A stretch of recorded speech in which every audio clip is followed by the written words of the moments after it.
Back before the WASD keys and thumbsticks were the way to get around in first-person shooters. Back when your enemies were still two-dimensional bitmaps, dinosaurs ruled the earth. Dinosaurs like this.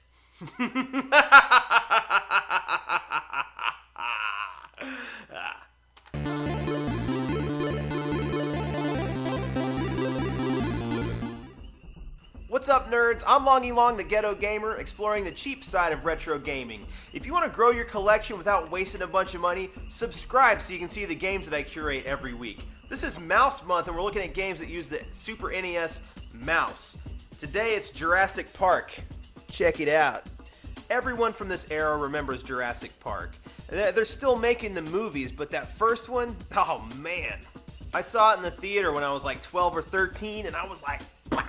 Once again, the powers of pop culture had combined two of my favorite things, gaming and an intellectual property I couldn't get enough of. This game had everything! Dinosaurs, fast-paced 3D action, dinosaurs, cutting-edge hardware, dinosaurs.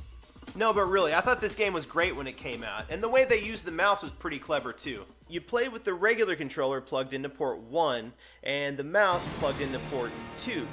You use the mouse to navigate menus and terminals throughout the game, and you also use it in the first-person view.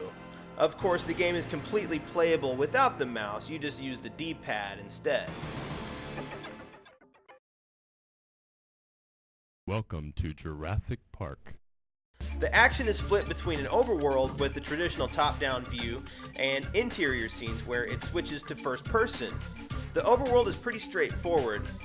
Okay, well actually, there's not much in this game that is straightforward. It's a huge map and it navigates like a maze. You wander through the jungle trying to figure out where to go and what to do next.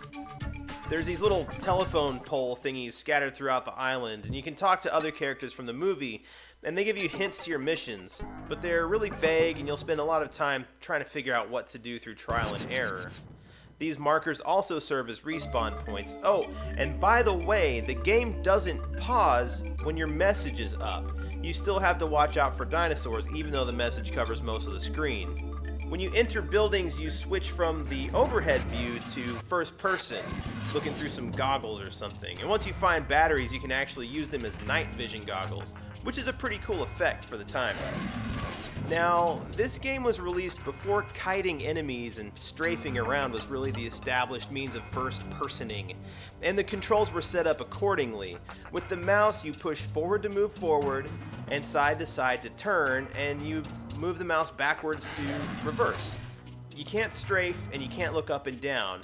How this ever seemed like a good control scheme is utterly beyond me, but that's what was standard at the time. In addition to running around the island, turning on the power, booting the system, picking up items, and completing missions, you also have to find all of the raptor eggs scattered around the island. There's 18 of them, and you can't complete the game until you find every single one. Does that seem like overkill to you? Yeah, me too. This was released the same year as Doom, but the Super Nintendo wasn't quite up to par with the graphical greatness that was being unlocked on the PC. So these first-person stages looked more like Wolfenstein 3D, rendered without floors or ceilings, and every room is rectangular. There's no multi-level floors, there's no windows, and there's no odd-shaped rooms. The resolutions are super low, and with so much sameness, it's really easy to get lost in these areas. Now, one thing this game is definitely missing is save points, and given the scope of this game, it seems like a bad decision. Finishing this game in one sitting is a pretty epic task.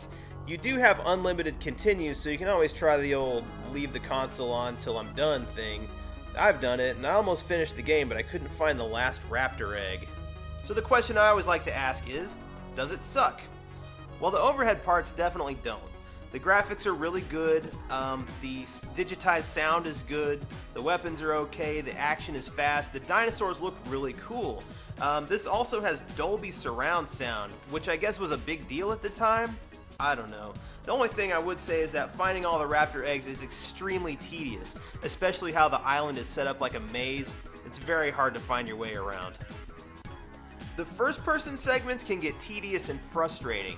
Some of the dungeons are huge. Some of them connect different areas in the overworld, and you can only go in one way and have to go all the way back around if you want to get back in. Stuff like that. Plus, it all looks the same. They're all rectangle rooms. It's the same dinosaurs in every building. And when you've got that combined with the antique control scheme, you've got a recipe for frustration. I definitely prefer to use the regular Super Nintendo controller over the mouse because the controls are tough enough as it is. But once your balls get a little bit dirty, bad things happen. Keep your balls clean, keep your balls ready to roll. Ready to roll, because it's a ball. So does it suck? I'm going to say no. Mainly because you can get a complete in box for $15 on eBay. Now this is the Majesco re-release with the black and white instruction book, but I mean, you know, it looks good on a shelf.